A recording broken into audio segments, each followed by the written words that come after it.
बच्चों, after the discussion of chemical nature of amino acids, now we come to the discussion of optical nature of amino acids. Except glycine, all amino acids are optically active compounds. That is, they can rotate plane polarized light in either clockwise direction or anti-clockwise direction. और हम जानते हैं बच्चों, जो optically active compound होते हैं वो एक टाइप का आइसोमेरिज्म शो करते हैं, जिसे हम कहते हैं ऑप्टिकल आइसोमेरिज्म. इसका मतलब यह भी हुआ कि वो दो मिरर इमेज फॉर्म्स में एग्जिस्ट करते हैं, जिन्हें कहते हैं इनेंशियोमर्स. जिन्हें क्या कहते हैं? इनेंशियोमर्स. वो मिरर इमेज फॉर्म्स में भी एग्जिस्ट करते हैं, जिन्हें क्या कहते हैं? इनेंशियोमर्स. एक को हम बोलते हैं डी फॉर्म और दूसरे को हम बोलते हैं एल फॉर्म. पर यहां पर डी और एल फॉर्म को डिसाइड करने का क्राइटेरिया बच्चों ओएच ग्रुप वाला नहीं है, वो सुगर्स के लिए एप्लीकेबल है. यहां पर अभी हम किसकी बात कर रहे हैं? Amino acids. तो देखिएगा, अमीनो एसिड्स में आईयूपीएसी के अकॉर्डिंग अगर बात करें तो प्रायोरिटी के बेसिस पे मेन फंक्शनल ग्रुप होता है कार्बोक्सिलिक एसिड, COOH. तो आप देखें, इसे यहां पर इस प्लेनर स्ट्रक्चर में बाय कन्वेंशन, बाय ट्रेंड सबसे ऊपर रखा जाता है. और अल्फा कार्बन से जुड़ा हुआ अमीनो ग्रुप जो है NH2, ये अगर राइट हैंड साइड पर लिखा हुआ है प्लेनर स्ट्रक्चर में, तब हम उसे बोलेंगे डी फॉर्म. और अगर अल्फा कार्बन से जुड़ा हुआ NH2 ग्रुप अगर लेफ्ट साइड लिखा हुआ है प्लेनर स्ट्रक्चर में, तब हम उसे क्या बोलेंगे? L form. ध्यान रखिएगा बच्चों, most of the naturally occurring amino acids R L amino acids. Most of the naturally occurring amino acids R L amino acids. जबकि सुगर के मामले में ठीक इसका उल्टा होता है. Most of the naturally occurring sugars R D sugars. ध्यान रखिएगा. Then we will talk about structural features of some amino acids. First of all, aromatic amino acids. 3 होते हैं, ध्यान रखिएगा. जो 20 प्रोटीन अमीनो एसिड्स होते हैं बच्चों, उनमें से 3 होते हैं aromatic amino acids. Examples are tyrosine, phenylalanine and tryptophan. अभी जो ट्रिप्टोफैन है, ये मोस्ट कॉम्प्लेक्स अमीनो एसिड होता है. ये इसका स्ट्रक्चर है, सामने देखिएगा आप, है ना. ये यहां पर ये जो ट्रिप्टोफैन का स्ट्रक्चर, ये स्ट्रक्चर्स आपको याद नहीं करने हैं. सिंपल ध्यान रखना है इसका फीचर. आपके माइंड में आ सकता है कि स्ट्रक्चर कैसा हो सके. ये स्ट्रक्चर है इसका. देखें, इसके बारे में थोड़ी सी बात करेंगे. इसके आर ग्रुप में, ये है इसका आर ग्रुप, येलो में जो शो किया गया है. ये जो आर ग्रुप है, इसके अंदर ये जो पार्ट देख रहे हैं आप, इसे बोलते हैं बच्चों इंडोल रिंग. इसे क्या बोलते हैं? Indole ring. और यहां से आप एक इंपॉर्टेंट बात याद रख सकते हैं, जो एग्जाम में एक बार पूछी जा चुकी है, और वो ये कि tryptophan amino acid helps in the synthesis of IAA. IAA का फुल फॉर्म होता है indole acetic acid, which is naturally occurring auxin. Naturally occurring auxin का केमिकल नेम क्या होता है? Indole acetic acid. तो वहां से आप याद रख सकते हैं ट्रिप्टोफैन में इंडोल रिंग होता है, और ये किसके सिंथेसिस में काम आता है? In the synthesis of naturally occurring auxin, जिसे हम क्या कहते हैं? IAA, indole acetic acid. Simple. Then tyrosine. Tyrosine बच्चों जो होता है, it helps in the synthesis of melanin pigment. First of all, कैसे? याद कीजिए पुरानी बात. आपको बताया था हमने कि फिनाइल एलानिन, एसेंशियल और नॉन एसेंशियल अमीनो एसिड्स के डिस्कशन में हमने बात की थी कि फिनाइल एलानिन हमारे लिए एसेंशियल अमीनो एसिड है, क्योंकि वो हमारी बॉडी में बनता नहीं है, वो हमें फूड से लेना पड़ेगा. लेकिन हमारी बॉडी में एक एंजाइम होता है जिसका नाम है फिनाइल एलानिन हाइड्रोक्सिलेज, जो कि फिनाइल एलानिन अमीनो एसिड को कन्वर्ट करता है किसमें? टायरोसिन में. और फर्दर बच्चों, उससे आगे एक एंजाइम होता है जिसका नाम है टायरोसिनेज. ये एंजाइम इस पे एक्ट करके टायरोसिन को कन्वर्ट कर देता है किसमें? मेलानिन पिगमेंट में, which is responsible for the determination of skin colour in humans. Simple. तो याद रखिएगा, मेलानिन पिगमेंट के सिंथेसिस में कौन सा अमीनो एसिड काम आता है? Tyrosine. Then it also helps in the synthesis of 3 hormones: thyroxine hormone, adrenaline hormone and nor adrenaline hormone. Simple सी बात है. तो इन 3 हार्मोन्स के सिंथेसिस में भी ये रोल प्ले करता है. आपसे क्वेश्चन ये ऐसे पूछ सकता है एग्जामिनर, ध्यान से सुनिएगा. For example, adrenaline is 4 options दे देंगे और पूछ लिया स्टेरॉइड हार्मोन. फिर आपसे पूछ लिया अमीनो एसिड डेरिवेटिव. एक ऑप्शन हो सकता है अमीनो एसिड डेरिवेटिव, मतलब डिराइव्ड फ्रॉम अमीनो एसिड. तो आंसर हो जाएगा अमीनो एसिड डेरिवेटिव, या यूं कह लीजिए केमिकली मॉडिफाइड अमीनो एसिड. हम ऐसा भी कह सकते हैं, chemically modified amino acid. Simple सी बात बच्चों, इस तरह से क्वेश्चंस आपसे पूछे जा सकते हैं. Then we come to sulphur containing amino acids. Out of 20 protein amino acids 2 ऐसे होते हैं जिनमें सल्फर पाया जाता है, और ये होते हैं cysteine and methionine.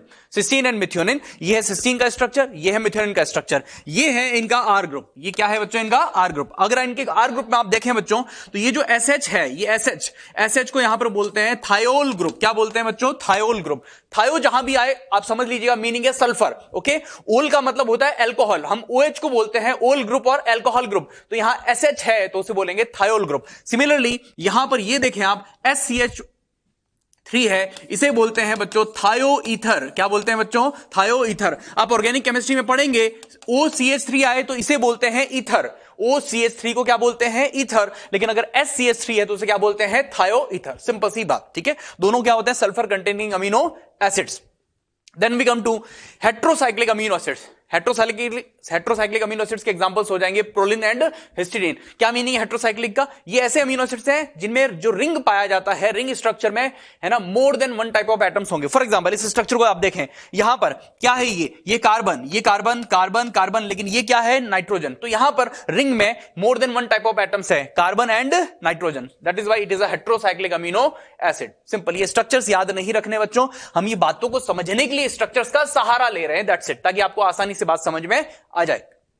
Then proline के बारे में एक और स्पेशल बात कि जो 20 प्रोटीन अमीनो एसिड्स होते हैं वो सारे अल्फा अमीनो एसिड्स होते हैं, यानी उनमें अल्फा कार्बन के साथ क्या जुड़ा होता है? अमीनो ग्रुप, या यूं कह ले प्राइमरी अमाइन ग्रुप NH2। लेकिन प्रोलिन में क्या होता है? यहां पर सेकेंडरी अमीनो ग्रुप होता है, या यूं कह ले उसमें इमीनो ग्रुप होता है NH। ये देखिए NH होता है। ये स्ट्रक्चर देखें आप, यहां पर क्या जुड़ा हुआ है? NH, NH2 नहीं है। यहां पर दरअसल ये है बच्चों C अल्फा, ये अल्फा कार्बन है और इसके R ग्रुप नहीं, यहां पर NH2 के साथ क्या बना दिया है? साइक्लिक रिंग फॉर्म कर दिया है। तो ये है प्रोलिन। सिंपल सा ध्यान रखिए, एक सिंपल सा स्टेटमेंट आए, proline is an imino acid, तो आप बोलेंगे ट्रू, दैट्स इट। और जनरलाइज वे में आए बच्चों, simple, all protein amino acids are alpha amino acids, तब भी आप बोलेंगे ट्रू, क्योंकि अल्टीमेटली इमीनो भी एक अमीनो ग्रुप का ही तो टाइप है, secondary amino group, that's it, simple सी बात। Then we come to alcoholic amino acid, वो अमीनो एसिड जिनके आर ग्रुप में क्या पाया जाएगा? Alcohol group. For example serine and threonine. एक सिंपल सा एग्जांपल हम ले रहे हैं यहां पर सीरीन का। देखिए आप, इसमें OH ग्रुप है तो इसको क्या बोल दिया? Alcoholic group. आगे ध्यान रखिएगा बच्चों, इनकी एप्लीकेशन ये है, ये पोलर ग्रुप है, आगे हम देखेंगे ये हाइड्रोजन बॉन्ड फॉर्मेशन में काम आएगा। ध्यान रखिएगा, हाइड्रोजन बॉन्ड फॉर्मेशन में काम आएगा in tertiary structure of protein, जो हम आगे पढ़ने वाले हैं। Then we come to peptide bond, कि पेप्टाइड बॉन्ड कैसे बनता है और ये क्या होता है? What are proteins? अगर हम बात करें, proteins are long chains of amino acids joined by peptide bonds. Very important, joined by peptide bonds. तो ये जो पेप्टाइड बॉन्ड है, amino acids are joined by peptide bonds to form proteins, और we can say polypeptides, long chains of amino acids. Peptide bond is also known as amide bond. Organic chemistry में बच्चों peptide bond को amide bond भी कहते हैं। आइए समझते हैं क्या लॉजिक इन सब के पीछे। ये है एक अमीनो एसिड, है ना, अमीनो एसिड नंबर 1, और ये है यहां पर अमीनो एसिड नंबर 2। दो अमीनो एसिड मॉलिक्यूल्स आपस में रिएक्ट करने जा रहे हैं। कौन सा रिएक्शन होने जा रहा है? ये नाम लिखा हुआ है यहां पर, डिहाइड्रेशन सिंथेसिस रिएक्शन, यानी वाटर का एक मॉलिक्यूल रिमूव होगा, ये देखिए प्रोडक्ट साइड में रिमूव हो रहा है, प्लस यहां पर इन दो रिएक्टिंग मॉलिक्यूल्स के बीच में एक न्यू कोवेलेंट बॉन्ड का फॉर्मेशन होगा, और उसे यहां कहते हैं पेप्टाइड बॉन्ड। तो गौर कीजिएगा, यहां से जा रहा है OH माइनस और यहां से रिमूव हो रहा है H प्लस, ये दोनों कंबाइन होकर क्या बना लेंगे? H2O।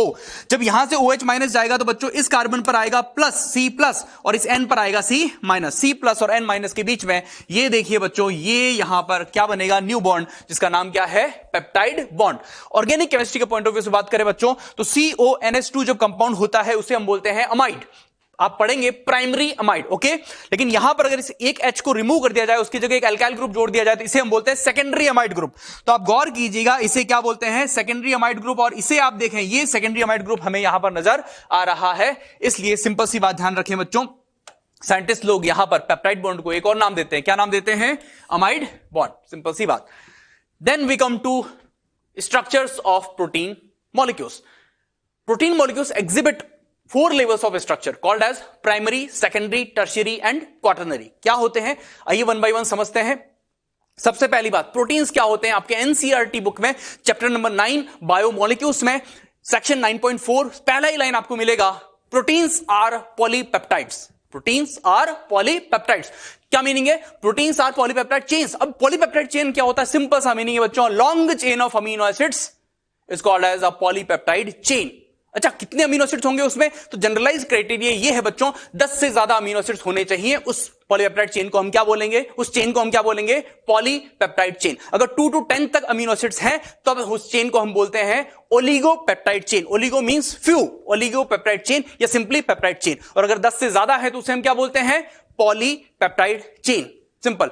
और ये तो क्राइटेरिया की बात हुई। नेचुरली अकरिंग पॉलीपेप्टाइड चेन्स की बात करें बच्चों, तो usually naturally occurring polypeptide chains में 50 से ज्यादा अमीनो एसिड्स ही होते हैं। नेचुरली अकरिंग पॉलीपेप्टाइड चेन्स में 50 से ज्यादा अमीनो एसिड्स ही होते हैं, ध्यान रखिएगा। तो सबसे पहले हम बात करेंगे प्राइमरी स्ट्रक्चर की। क्या होता है primary structure? The sequence of amino acids linked by peptide bonds in a polypeptide chain और protein is called as its primary structure. That's it. कोई भी प्रोटीन हो, उसमें एक definite sequence of amino acids होगा, तो वो क्या है? उसका प्राइमरी स्ट्रक्चर। दूसरे शब्दों में कहें, in other words we can also say it gives us the positional information, NCERT का line, it gives us the positional information in a protein और polypeptide, that is which is first amino acid, which is second, which is third, which is fourth and so on. And याद रखिएगा बच्चों, each protein has a unique sequence of amino acids, यानी कोई भी दो proteins का amino acid sequence exactly same होने वाला नहीं है। आइए इस बात को थोड़ा समझते हैं डायग्रामेटिकली कि वो क्या चीज है जो हर प्रोटीन को यूनिक बनाता है। फॉर एग्जांपल, हमने दो एग्जांपल्स लिए यहां पर टेट्रापेप्टाइड्स के। अब टेट्रापेप्टाइड क्या होता है बच्चों? ध्यान से सुनिएगा। अ शॉर्ट चेन, अभी आपको बताया पेप्टाइड का मतलब क्या होता है? A short chain of amino acids made up of 2 to 10 amino acids is called as peptide chain और oligopeptide chain. Tetra means 4, tetra means 4, और टेट्रापेप्टाइड वो मॉलिक्यूल है which is made up of 4 amino acids. You can count 1 2 3 4, simple. तो याद रखिएगा बच्चों, थोड़ी terminology confusing है, लेकिन ध्यान रखिएगा, ध्यान से सुने, बहुत सिंपल सी बात। टेट्रापेप्टाइड मींस उसमें 4 पेप्टाइड बॉन्ड्स नहीं है। टेट्रापेप्टाइड मींस वो मॉलिक्यूल जो कितने अमीनो एसिड से मिलकर बना हुआ है? 4। तो ऑब्वियस सी बात है, उसमें पेप्टाइड बॉन्ड्स कितने होंगे? एक कम, 1 2 3 पेप्टाइड बॉन्ड्स। उसी तरह से पेंटापेप्टाइड में अमीनो एसिड्स कितने होंगे? 5। पेप्टाइड बॉन्ड्स कितने होंगे? 4। उसी प्रकार हेक्सापेप्टाइड में अमीनो एसिड्स कितने होंगे? 6। पेप्टाइड बॉन्ड्स कितने होंगे? एक कम, 5 and so on, simple. Okay, तो यहां पर ये जो टेट्रापेप्टाइड 1, ये टेट्रापेप्टाइड 2। अब गौर कीजिए, ये दोनों के अंदर number of amino acid same है, 1 2 3 4, 1 2 3 4। कौन कौन से अमीनो एसिड्स प्रेजेंट है वो भी सेम है। Glycine, glycine, lysine, lysine, alanine, alanine, valine, valine. कौन सा अमीनो एसिड कितनी बार प्रेजेंट है वो भी सेम है। Means relative number of each type of amino acid, हर एक अमीनो एसिड यहां एक एक बार ही प्रेजेंट है, वो भी सेम है। यानी दूसरे शब्दों में कहें तो अमीनो एसिड कंपोजिशन भी क्या है? सेम। लेकिन बच्चों एक चीज डिफरेंट है जो इन दोनों को यूनिक बना रहा है, एक दूसरे को डिफरेंशिएट कर रहा है, वो क्या चीज है? Sequence of amino acids. देखें आप, पहले टेट्रापेप्टाइड में ग्लाइसिन सीक्वेंस क्या? 1 2 3 4 serial number, glycine, lysine, valine, alanine. इसमें सीक्वेंस कुछ और है, lysine, alanine, valine and glycine. और इस तरह के हम कई सारे कॉम्बिनेशंस बना सकते हैं, आप ट्राई कर सकते हैं। Getting the point? The important thing is this, message बड़ा सिंपल और क्लियर है। Each protein has a unique sequence of amino acids. कोई भी दो प्रोटीन्स का amino acid sequence exactly same होता नहीं है, और वही क्या कहलाता है? उसका प्राइमरी स्ट्रक्चर। प्राइमरी स्ट्रक्चर का मतलब बच्चों किसी पर्टिकुलर शेप से नहीं होता। सिंपल मीनिंग एक लाइन में याद रखना है, sequence of amino acids, that's it. इसके बाद आते हैं बच्चों, देखिएगा एक इंपॉर्टेंट बात और, ये जो प्राइमरी स्ट्रक्चर है ना, ये जो higher levels of protein structure है, सेकेंडरी, टर्शियरी एंड क्वाटरनरी, ये इनका बेसिस है। मींस प्राइमरी स्ट्रक्चर ही तय करता है कि किसी प्रोटीन का सेकेंडरी स्ट्रक्चर कैसा होगा, टर्शियरी स्ट्रक्चर कैसा होगा और क्वाटरनरी स्ट्रक्चर कैसा होगा। याद रखिएगा, primary structure is the basis of all other higher levels of protein structures. ठीक है, देन हमने देखा था कि अमीनो एसिड्स में बच्चों किस कारण से प्रोटीन अमीनो एसिड्स जो होते हैं 20 प्रोटीन अमीनो एसिड्स, उसमें किस वजह से डिफरेंस होता है? Due to their variable group और R group, due to their variable group और R group. Getting the point? लेकिन एक प्रोटीन में और दूसरे प्रोटीन में किस बात का डिफरेंस होगा? कि उस कारण से डिफरेंस होगा उनके अमीनो एसिड सीक्वेंस की वजह से और उनके 3D कॉन्फ़िगरेशन यानी 3D शेप की वजह से। तो प्रोटीन्स की प्रॉपर्टीज एक दूसरे से किस वजह से डिफरेंट होती है? Due to difference in their amino acid sequence and due to their difference in their 3D shape और 3D कॉन्फ़िगरेशन। तो ये बच्चों एक प्राइमरी स्ट्रक्चर का एग्जांपल दिया गया है आपके कि कैसे रिप्रेजेंट करते हैं प्राइमरी स्ट्रक्चर। ये अमीनो एसिड का सीक्वेंस दिया गया, first amino acid, fifth and so on, ये पूरा सीक्वेंस दिया गया एक प्रोटीन का। अब आपको रटना नहीं है, ये एक एग्जांपल लिया हमने कि कैसे शो किया जाता है। इसमें टोटल 127 अमीनो एसिड्स हैं, अलग अलग प्रोटीन्स में अलग अलग नंबर होता है। Getting the point? Simple sequence of amino acids in a polypeptide chain और a protein is called as primary structure. Now we come to secondary structure. देखिएगा आप, सेकेंडरी स्ट्रक्चर क्या होता है? सेकेंडरी स्ट्रक्चर देखिए, एक पॉलीपेप्टाइड चेन जो होती है ना बच्चों, वो कॉइल्ड होती है, वो स्ट्रेट नहीं होती। It is not just like a rod shaped, है ना, it is not rod shaped. तो क्या होता है in a protein chain in addition to peptide bonds hydrogen bonds are also formed between oxygen of one amide group and hydrogen of another amide group. तो amide groups जो हमने देखा था peptide bonds जो बनते हैं उसमें एक अमाइड ग्रुप जो है CONH उसका ऑक्सीजन और दूसरे का H, इनके बीच में क्या बन जाते हैं हाइड्रोजन बॉन्ड्स, और उसकी वजह से जो पॉलीपेप्टाइड चेन है वो कॉइल्ड हो जाता है और उसी कॉइल्ड स्ट्रक्चर को क्या कहते हैं सेकेंडरी स्ट्रक्चर। सिस्टमैटिकली अगर डिफाइन करें बच्चों, इसी को सिस्टमैटिकली डिफाइन करें तो हम कह सकते हैं secondary structure of a protein can be defined as the shape of backbone of a polypeptide chain, the shape of a backbone of a polypeptide chain। अब आपके दिमाग में बच्चों दिमाग की घंटी बजनी चाहिए, आपके माइंड में क्वेश्चन आना चाहिए, आपके माइंड में क्वेश्चन आना चाहिए, क्यूरियोसिटी होनी चाहिए, सर ये बैकबोन का मतलब क्या? पॉलीपेप्टाइड चेन तो समझ में आ गया, chain of amino acids, okay, ये बैकबोन का मतलब क्या? आइए स्ट्रक्चर से इस बात को समझते हैं। तो ये देखिएगा बच्चों यहां पे क्या हो रहा है, 3 अमीनो एसिड्स के बीच में रिएक्शन दिखाया जा रहा है, 2 तो पहले से जुड़े हुए हैं, तो ये क्या है 2 अमीनो एसिड्स के जुड़ने से ये क्या बना है डाइपेप्टाइड। नाउ तीसरा अमीनो एसिड यहां रिएक्ट करने जा रहा है, गौर कीजिएगा तीसरा अमीनो एसिड यहां पर रिएक्ट करने जा रहा है, तो यहां से एक वाटर मॉलिक्यूल का रिमूवल हो रहा है, डीहाइड्रेशन सिंथेसिस रिएक्शन हमने देखा, तो एक न्यू पेप्टाइड बॉन्ड बनेगा, ये देखिए न्यू पेप्टाइड बॉन्ड बनने जा रहा है।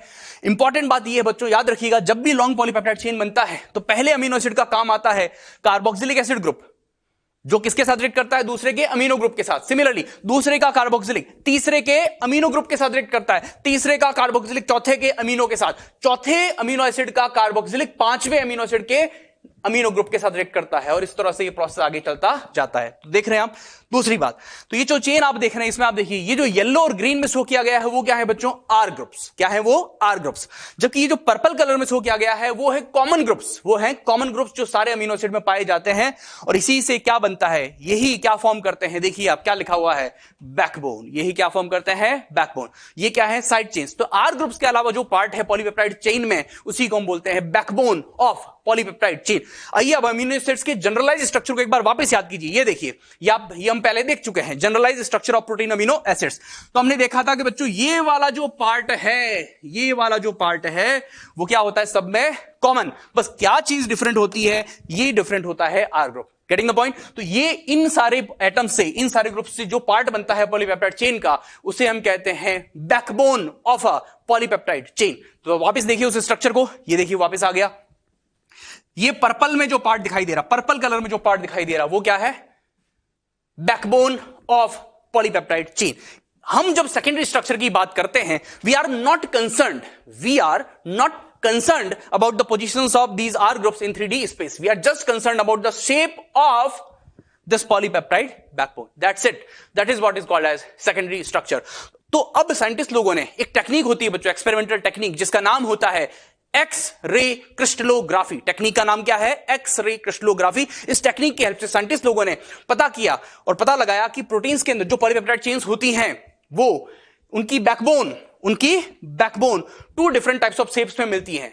एक होता है हेलिकल और एक होता है जिगजैग। हेलिकल शेप को बोलते हैं अल्फा हेलिक्स, जिगजैग शेप को बोलते हैं बीटा प्लीटेड शीट स्ट्रक्चर। तो देखिएगा accordingly secondary structure of protein कितने टाइप्स का होता है बच्चों 2 टाइप्स। एक को बोलते हैं अल्फा हेलिक्स और दूसरे को क्या बोलते हैं beta pleated sheet structure. Alpha इसलिए आया क्योंकि ये पहले डिस्कवर हुआ, ग्रीक अल्फाबेट में पहला लेटर होता है अल्फा देन बीटा, तो जो पहले डिस्कवर हुआ उसको बोल दिया अल्फा हेलिक्स, ये बाद में डिस्कवर होता है उसको बोल दिया beta pleated seat. Pleated seat कहने का लॉजिक है अभी क्या है आगे बताएंगे। सबसे पहले हम बात करेंगे इसकी अल्फा हेलिक्स की। तो अल्फा हेलिक्स में क्या होता है सुनिएगा, हेलिकल शेप, नाम से हिंट मिल रहा है, हेलिकल शेप यानी स्पाइरली कॉइल्ड चेन होता है, स्पाइरली कॉइल्ड चेन होता है। Right handed rotation of spirally coiled chain with approximately कितने, approximately 3.5 amino acids in each turn होते हैं यहां पर, जिसे यहां पर नाम दिया गया alpha helix. It is stabilized by intramolecular hydrogen bonds. That is, the hydrogen bonds which are formed between 2 amide groups of the same chain. 2 amide groups of the same chain. इसके examples हो जाएंगे keratin, myosin, tropomyosin. Structure को समझते हैं, ये इसका structure है, गौर कीजिएगा इस पे। राइट हैंडेड रोटेशन, इसको समझते हैं बच्चों। अभी आपको एक प्रैक्टिकल करना है, अपना राइट हैंड निकालें, राइट नाउ अभी करना है, अपना राइट हैंड निकालें।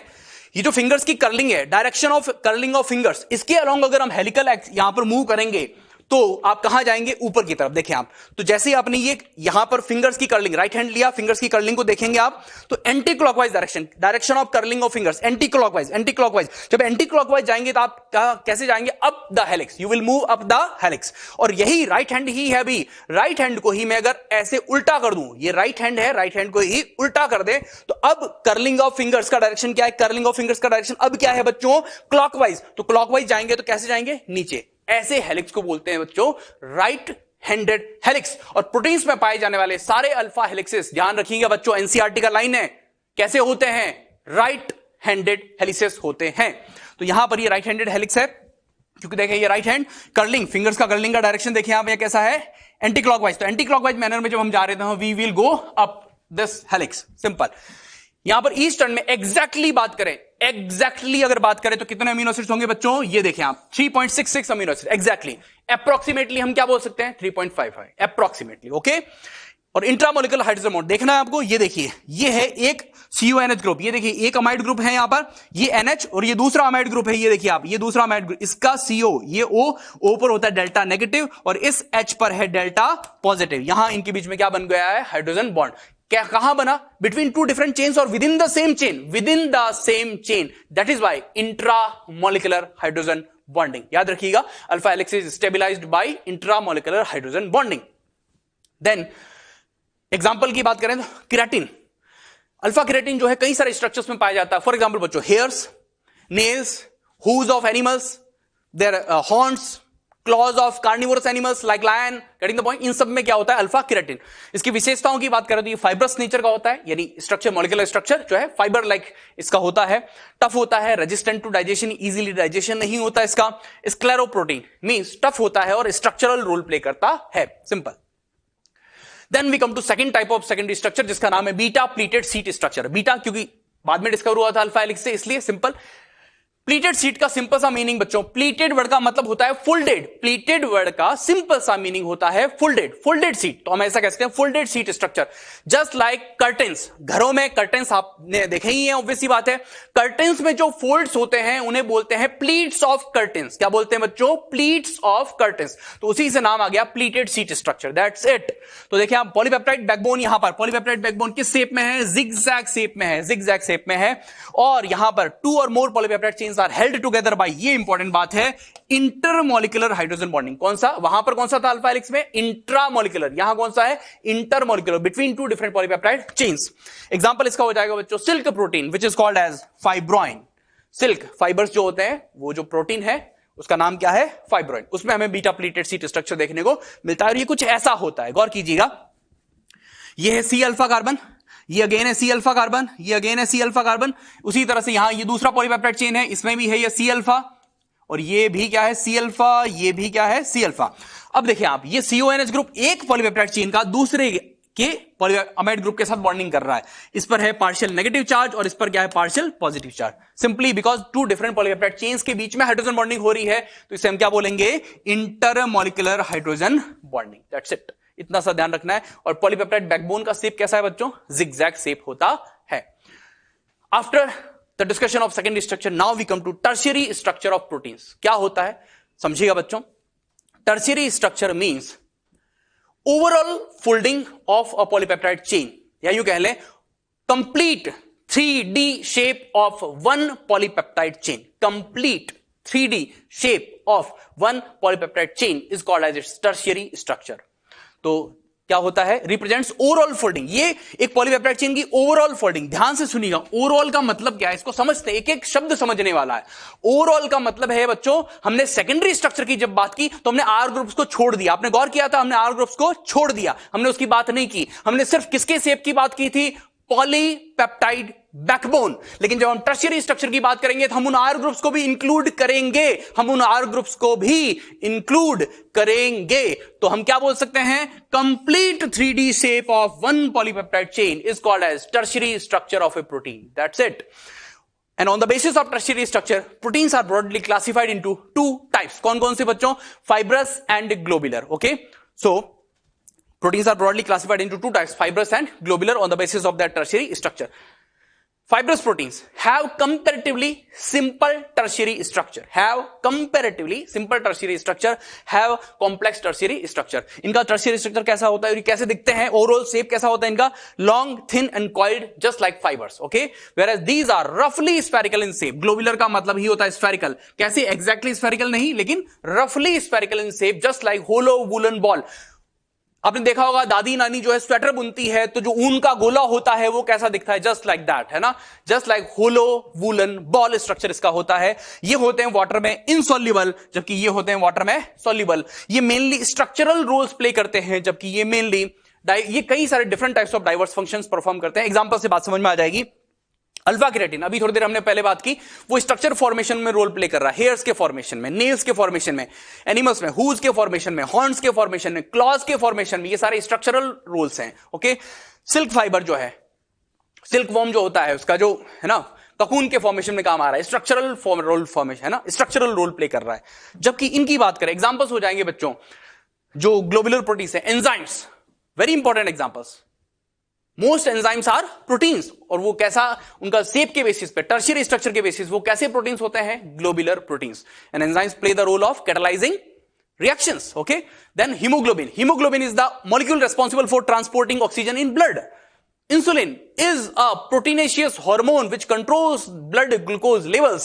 And then antibodies are defense molecules. Okay, antibodies are protein molecules. Glycoproteins आगे हम पढ़ेंगे. They are proteins ultimately, है ना, which are responsible for providing immunity.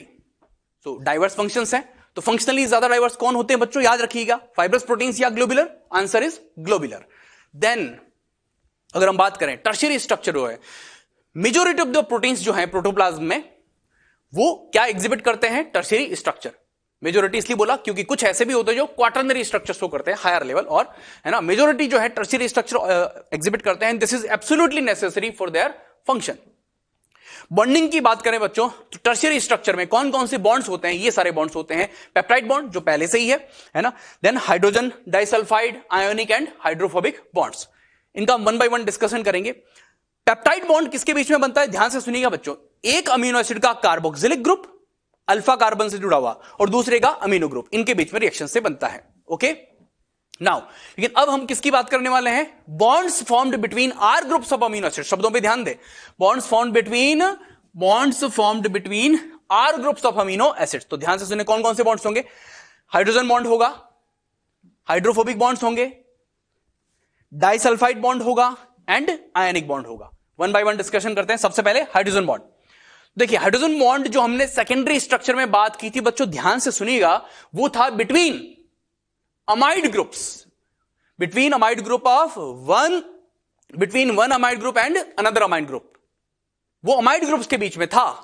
लेकिन यहां पर जो हाइड्रोजन बॉन्ड बनने जा रहा है, जो टर्शियरी स्ट्रक्चर को बनाने के लिए रिस्पॉन्सिबल है, वो किसके बीच में है, बिटवीन आर ग्रुप्स. ये बनेगा between R groups of polar amino acids such as serine, asparagine, threonine. Getting the point. तो यहां पर ये देखिए क्या लिखा है, एक बहुत इंपॉर्टेंट बात लिखी हुई है, एडिशनल. ये बहुत इंपॉर्टेंट बात लिखी हुई है, एडिशनल हाइड्रोजन बॉन्ड्स की बात हो रही है, which are found between R groups of amino acids and these help stabilise the tertiary structure of a protein. ये देखिए आप, ये हाइड्रोजन बॉन्ड यहां पर ये H पर है डेल्टा पॉजिटिव और O पर है डेल्टा नेगेटिव. सिंपल सी बात. Then we come to hydrophobic bond. Hydrophobic bond किसके बीच में बनेगा बच्चों, हाइड्रोफोबिक बॉन्ड बनेगा between non polar amino acids और हाइड्रोफोबिक अमीनो एसिड्स, यानी जिनके आर ग्रुप कैसे होंगे, non polar. For example tyrosine, tryptophan, phenylalanine, alanine, valine, ये सब नॉन पोलर अमीनो एसिड्स होते हैं. तो यहां पर देखिएगा आप, ये यहां पर ये जो आर ग्रुप्स के बीच में इंटरेक्शन हो रहा है, कौन सा इंटरेक्शन है, हाइड्रोफोबिक इंटरेक्शन, या यूं कह लें wonder wall interaction. So this is hydrophobic bond or van der Waal bond. Then we come to the third type, which is disulfide bond. Disulfide किसके बीच में बनेगा, sulphur containing amino acid. Sulphur containing तो दो होते हैं बच्चों, cysteine and methionine. Now the question is, क्या सिस्टीन और मिथियोनिन दोनों डाइसल्फाइड बॉन्ड्स बनाते हैं? The answer is no. केवल सिस्टीन ही डाइसल्फाइड बॉन्ड के फॉर्मेशन में पार्टिसिपेट करता है, मिथियोनिन डाइसल्फाइड बॉन्ड्स के फॉर्मेशन में पार्टिसिपेट नहीं करता बच्चों, ध्यान रखिएगा। कारण क्या अभी समझते हैं। हमने देखा था सिस्टीन अमीनो एसिड के अंदर आर ग्रुप में होता है एसएच यानी थायोल ग्रुप, इसका ऑक्सीडेशन इजीली पॉसिबल है, जबकि मिथ्योनिन में होता है थायो ईथर जिसका ऑक्सीडेशन इजीली पॉसिबल नहीं है। तो याद रखिएगा बच्चों, ये अपने आप में क्वेश्चन बनता है कि which of the following sulphur containing amino acids participates in the formation of disulphide bonds. Options होंगे cysteine, methionine, third cysteine and methionine both, fourth serine. Answer होगा only cysteine, first option. Getting the point. दोनों नहीं, क्योंकि methionine disulphide bond के formation में participate नहीं करता है, ध्यान रखिएगा। This bond is found between SH यानी thiol groups of 2 cysteine amino acids. This is the second strongest bond. Strongest bond कौन सा होता है? पेप्टाइड। उसके बाद सेकंड नंबर किसका आता है? Disulphide bond. Okay. And hardness of keratin अगर हम बात करें, केराटिन प्रोटीन जो हार्ड होता है, जैसे इन नेल्स के फॉर्मेशन में केराटिन का रोल है। एनिमल्स में बात करें, काउज एंड बफेलो, जो हॉर्न्स होते हैं वो किसके बने हुए? केराटिन प्रोटीन के। तो ये हार्डनेस किस वजह से आता है? Due to abundance of cysteine. जब अबंडेंस ज्यादा सिस्टीन होंगे तो वहां पर ज्यादा डाइसल्फाइड बॉन्ड्स होंगे, और जितने ज्यादा डाइसल्फाइड बॉन्ड्स होंगे वो स्ट्रक्चर क्या होगा? उतना ही हार्ड होगा। That's it. देन ये देखिए डाइसल्फाइड बॉन्ड कैसे दिखेगा, लाइक दिस। ये दो सिस्टीन अमीनो एसिड के बीच में रिएक्शन हो गया। अच्छा, डाइसल्फाइड क्यों बोला बच्चों? बड़ा सिंपल लॉजिक है। Di means two, sulphide means between sulphur. दो सल्फर अमीनो एसिड्स के बीच में बॉन्ड बन रहा है। जो सिस्टीन अमीनो एसिड्स के SH ग्रुप्स थे बच्चों, यहां पर SH ग्रुप्स, इनके बीच में ऑक्सीडेशन रिएक्शन हो गया। Oxidation reaction, hydrogen removed, then यहां पर ये लाइक दिस, ये बना disulphide bond. That is why it is called as disulphide, between two sulphur atoms. Then the fourth type of bond which is found between R groups of amino acids in tertiary structure of proteins is ionic bond. ये बनेगा बच्चों between charged amino acid, between acidic and basic amino acids. For example, aspartic acid and lysine, क्योंकि इनके इन amino acids के R groups कैसे होते हैं? Charged. इन amino acids के R ग्रुप्स कैसे होते हैं? चार्ज्ड। तो गौर कीजिएगा यहां पर between aspartic acid and lysine। अच्छा, इनका फॉर्मेशन एक पॉलीपेप्टाइड चेन के एंड्स के बीच में भी हो सकता है, क्योंकि एक एंड होता है पॉजिटिवली चार्ज और दूसरा नेगेटिवली चार्ज। लेकिन बच्चों ये आयनिक बॉन्ड होगा, कोवेलेंट नहीं होगा, याद रखिएगा, ठीक है। ये देखिए फॉर एग्जांपल, यहां पर ये जो आर ग्रुप आप देख रहे हैं ये है लाइसिन अमीनो एसिड का, CH2 4 बार, देन NH3 पॉजिटिव, और ये आर ग्रुप है एस्पार्टिक एसिड का। तो प्लस और माइनस कौन सा बॉन्ड बन गया? Ionic bond. Then we come to bond strength order. ये जो हमने सारे बॉन्ड्स पढ़े जो टर्शियरी स्ट्रक्चर में पाए जाते हैं, इनका बॉन्ड ऑर्डर का स्ट्रेंथ अगर बात करें, सबसे स्ट्रॉन्गेस्ट बॉन्ड कौन सा होता है? Peptide bond, then disulphide, then ionic, then hydrogen, then hydrophobic bond. अब बच्चों यहां पर कुछ बच्चों को डाउट आता है, और आना चाहिए, आपको भी डाउट आना चाहिए कि सर हमने तो पढ़ा है केमिस्ट्री में कि सर आयनिक बॉन्ड स्ट्रॉन्गेस्ट होता है। बहुत लॉजिकल सा डाउट है, आयनिक बॉन्ड स्ट्रॉन्गेस्ट होता है, हमने पढ़ा है, बिल्कुल सही पढ़ा है बच्चों, लेकिन उसके साथ कुछ टर्म्स एंड कंडीशंस अप्लाई होती हैं जो आप याद नहीं रखते हैं, ध्यान नहीं देते हैं। ध्यान से सुने क्या है वो। Ionic bond is the strongest bond, no doubt, but in vacuum और एयर, इन वैक्यूम और एयर। एक्वस सॉल्यूशन में आयनिक बॉन्ड स्ट्रॉन्गेस्ट नहीं होता है बच्चों। एक्वस सॉल्यूशन में आयनिक बॉन्ड स्ट्रॉन्गेस्ट नहीं होता है। एक्वस सॉल्यूशन में स्ट्रॉन्गेस्ट बॉन्ड होता है कोवेलेंट बॉन्ड। कौन सा बॉन्ड? Covalent bond. क्योंकि बच्चों ध्यान से सुनिएगा, आप पढ़ते हैं इलेक्ट्रोस्टैटिक्स में, इलेक्ट्रोस्टैटिक्स में पढ़ते हैं आप कि इलेक्ट्रोस्टैटिक्स में आप पढ़ते हैं बच्चों कि जो फोर्स, इलेक्ट्रोस्टैटिक फोर्स होता है, electrostatic force is given by Fe K Q1 Q2 upon R²। Okay, ये चार्जेस हैं, ये प्रोपोर्शनलिटी कांस्टेंट है। अब ये तो बात है वैक्यूम के लिए। मीडियम में यही फॉर्मूला हो जाता है एप्सिलॉन आर, जिसका मतलब होता है relative permittivity of the medium, जिसका एक और नाम है डाई इलेक्ट्रिक कांस्टेंट। क्या नाम है? Dielectric constant. तो बच्चों यहां पर क्या होता है, दरअसल वाटर का डाई इलेक्ट्रिक कांस्टेंट हाई होता है, ऑलमोस्ट 80, यानी कि एक्वा सॉल्यूशन में आयनिक बॉन्ड 80 टाइम्स वीक हो जाता है। और जब हम प्रोटीन्स में बॉन्ड स्ट्रेंथ की बात करते हैं बच्चों, तो नेचुरल कंडीशन में ही करेंगे। नेचुरल कंडीशन में सेल के अंदर मीडियम कैसा है? एक्वस। नेचुरल कंडीशन में सेल के अंदर मीडियम कैसा है? एक्वस। तो एक्वस मीडियम में आयनिक बॉन्ड स्ट्रॉन्गेस्ट होने वाला नहीं है। That's it. ये कोवेलेंट बॉन्ड्स हैं तो स्ट्रांग ही होंगे। अब लेकिन आप पूछ सकते हैं, एक और डाउट आना चाहिए, सर ये दोनों ही तो कोवेलेंट बॉन्ड है। सही बात है बच्चों, है ना। लेकिन क्या होता है दरअसल यहां पर 2p बॉन्ड ओवरलैप इन्वॉल्व है, जबकि यहां पर बच्चों 3p ओवरलैप इन्वॉल्व है। केमिस्ट्री की बात है बच्चों, यही तो मजा है बायोमोलिक्यूल्स चैप्टर पढ़ने का, biochemistry. This chapter connects two subjects, chemistry and biology, याद रखिएगा। तो ये स्ट्रॉन्गेस्ट बॉन्ड है 2p ओवरलैप। प्लस एक और रीजन है बच्चों, आगे आप पढ़ेंगे ये जो पेप्टाइड बॉन्ड होता है ये रेजोनेंस स्टेबलाइज्ड होता है, ड्यू टू रेजोनेंस इसमें पार्शियल डबल बॉन्ड कैरेक्टर आ जाता है। सो सिंपल ध्यान रखें, peptide bond is the strongest bond, second number पे disulphide, then ionic, then hydrogen, और सबसे वीक होते हैं वैन डेर वाल्स बॉन्ड्स और hydrophobic bonds. This is the order जो आपको याद रहना चाहिए। देन यहां पर अगर बात की जाए, then we come to quaternary structure. Tertiary के बाद आता है क्वाटरनरी स्ट्रक्चर। क्या होता है quaternary structure? It refers to the complete 3D shape of a multimeric protein. शब्दों पे ध्यान दें, complete 3D shape of a multimeric protein. अब पहला ही डाउट आपको यही आना चाहिए, सर ये मल्टीमेरिक प्रोटीन क्या होता है? तो ध्यान से सुने, बहुत सिंपल सी बात। प्रोटीन्स बच्चों बेसिकली 2 टाइप्स में डिवाइड किया जाता है। Proteins are categorised into 2 types on the basis of number of polypeptide chains, monomeric and multimeric. Mono means one, multi means many. How many? More than one, that's it. So monomeric proteins are made up of just one polypeptide chain, whereas multimeric proteins are made up of more than one polypeptide chains, that's it. यानी कि एक बात और ध्यान रखनी है बच्चों, quaternary structure की बात हम सिर्फ और सिर्फ किसके केस में करेंगे? मल्टीमेरिक प्रोटीन्स के केस में करेंगे, मोनोमेरिक प्रोटीन्स के केस में करने वाले नहीं है। याद रखिएगा इस बात को।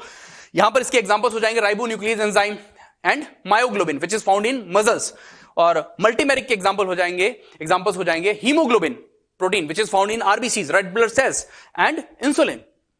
तो ध्यान रखिएगा बच्चों, ये है मोनोमेरिक प्रोटीन्स और ये मल्टीमेरिक। इसका मतलब ये भी हुआ बच्चों, ध्यान से सुनिएगा, गौर कीजिएगा, मायोग्लोबिन प्रोटीन के केस में highest level of protein structure कौन सा होगा? टर्शियरी स्ट्रक्चर, हाईएस्ट, क्योंकि ये प्रोटीन ही कैसा है? मोनोमेरिक। जबकि हीमोग्लोबिन मॉलिक्यूल के केस में highest level of protein structure कौन सा होगा? क्वाटरनरी, क्योंकि ये कैसा प्रोटीन है? Multimeric protein. आगे हम देखेंगे 1 molecule of haemoglobin is made up of 4 polypeptide chains, okay, so it is a multimeric protein. Highest level कौन सा होगा हीमोग्लोबिन के केस में? Quaternary structure. तो देखिए क्या होता है, क्वाटरनरी स्ट्रक्चर कैसे फॉर्म होता है? 2 और more polypeptide chains of tertiary structures unite, जुड़ते हैं आपस में, combine to form quaternary structure. Examples हो गए haemoglobin and insulin. Now it is the most stable structure of proteins. Most stable अगर पूछा जाए आपसे इन जनरल, नहीं बोला मोनोमेरिक प्रोटीन, मल्टीमेरिक, सिंपल बोला मोस्ट स्टेबल प्रोटीन स्ट्रक्चर कौन सा है, आप बोलेंगे quaternary, that's it. Then haemoglobin, जैसा कि मैंने अभी आपको बताया, टोटल 4 पॉलीपेप्टाइड चेन्स इसमें होती हैं। 2 को बोलते हैं अल्फा ग्लोबिन चेन्स और 2 होती हैं beta globin chains. Alpha globin chain में और बीटा ग्लोबिन चेन में क्या डिफरेंस है? एक तो नंबर ऑफ अमीनो एसिड्स, दूसरा amino acid sequence. Alpha globin chain contains 141 amino acids, whereas beta globin chain contains 146 amino acids, और इनका अमीनो एसिड सीक्वेंस क्या होता है? डिफरेंट होता है। तो याद रखिएगा बच्चों, हीमोग्लोबिन में टोटल कितनी पॉलीपेप्टाइड चेन्स होती हैं? 4। इट मींस ये कैसा प्रोटीन है? Multimeric protein. अब इसी के साथ बच्चों एक बात और, आपसे एक क्वेश्चन और पूछते हैं इससे रिलेटेड। क्वेश्चन क्या पूछा जा सकता है आपसे? अच्छा एक बात और, सिंपल सा एग्जांपल डायग्राम बनाएंगे हम इसका। फॉर एग्जांपल क्वाटरनरी स्ट्रक्चर, ये एक पॉलीपेप्टाइड चेन 1, ये दूसरा पॉलीपेप्टाइड चेन, ये तीसरा पॉलीपेप्टाइड चेन, और ये क्या है? 4th polypeptide chain. अब इनके बीच में बॉन्ड्स बनेंगे बिटवीन आर ग्रुप्स, और वही बॉन्ड्स बनेंगे बच्चों जो टर्शियरी स्ट्रक्चर में आर ग्रुप्स के बीच में बनते हैं। कौन कौन से? नाम याद होने चाहिए, 4 ही तो है, hydrogen bond, ionic bond, disulphide bond and hydrophobic bond. ये जो 4 बॉन्ड्स हमने टर्शियरी स्ट्रक्चर में देखे बिटवीन आर ग्रुप्स, ये ही यहां पर डिफरेंट पॉलीपेप्टाइड चेन्स के आर ग्रुप्स के बीच में बनेंगे और टर्शियरी क्वाटरनरी स्ट्रक्चर को स्टेबलाइज करेंगे, दैट्स इट। इतनी सिंपल सी बात है। तो यहां पर अगर इस स्ट्रक्चर को देखें, थोड़ा सा इसके लिए कुछ कमेंट्स ऐड कर देते हैं, ध्यान से सुनिएगा बच्चों। ये जो कंप्लीट स्ट्रक्चर है इसे हम क्या बोलेंगे? क्वाटरनरी। लेकिन अगर एक पॉलीपेप्टाइड चेन की बात करें, इसमें से अगर एक पॉलीपेप्टाइड चेन की बात करें, फॉर एग्जांपल ये एक पॉलीपेप्टाइड चेन, ये कौन से स्ट्रक्चर में है? तो हम क्या बोलेंगे? Tertiary structure. तो यहीं से क्वेश्चन फ्रेम करते हैं, ध्यान से सुनिएगा बच्चों, क्वेश्चन ध्यान से सुनना है। Haemoglobin molecules exist in 4 options, primary structure, secondary structure, tertiary structure, quaternary structure. Answer होगा क्वाटरनरी स्ट्रक्चर। नेक्स्ट क्वेश्चन पूछा जाए, ईच पॉलीपेप्टाइड चेन, ध्यान से समझे बात को, each polypeptide chain in haemoglobin exist in 4 options, primary structure, secondary structure, tertiary structure, quaternary structure.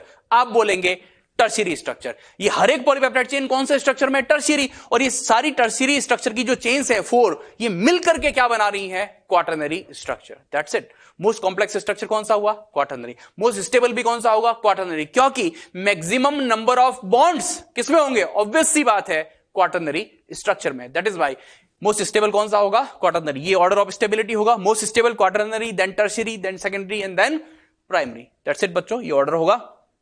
And then we come to denaturation of proteins. तो बच्चों बहुत सिंपल सी बात है, अ चेंज इन टेम्परेचर और pH may lead to the loss of functional 3D structure और 3D shape of a protein, and this is called as denaturation of proteins. अच्छा, temperature या पीएच जो है उसके फंक्शनल स्ट्रक्चर को disturb कैसे कर सकता है, इसकी मैकेनिज्म को समझते हैं। बहुत सिंपल सा लॉजिक है। देखिए, टेम्परेचर जब बढ़ेगा तो हम जानते हैं जो मॉलिक्यूल्स हैं उनका वाइब्रेशन बढ़ेगा, मॉलिक्यूल्स की काइनेटिक एनर्जी बढ़ेगी तो वाइब्रेशन बढ़ेगा। तो जो आयनिक बॉन्ड है between oppositely charged R groups of amino acids, वो जिस प्रॉपर ओरिएंटेशन में होने चाहिए वो ओरिएंटेशन में नहीं रहेंगे और वो बॉन्ड टूट जाएगा। Similarly the same applies to hydrogen bond, hydrophobic bond. Simple. Disulphide bond आसानी से टेम्परेचर से नहीं टूटेगा, बिकॉज डाइसल्फाइड बॉन्ड कैसा है? कोवेलेंट। पेप्टाइड बॉन्ड भी कैसा है? कोवेलेंट। और कोवेलेंट बॉन्ड आसानी से टूटने वाले नहीं है। लेकिन हाइड्रोजन बॉन्ड, हाइड्रोफोबिक बॉन्ड या आयनिक बॉन्ड के टूटने से भी बच्चों यहां पर प्रोटीन का क्या हो जाएगा? डीनेचुरेशन। उसका लॉजिक क्या है? लॉजिक बहुत सिंपल है। फॉर एग्जांपल एंजाइम्स की अगर हम बात करें बच्चों, तो एंजाइम्स क्या होते हैं? Most enzymes are proteins.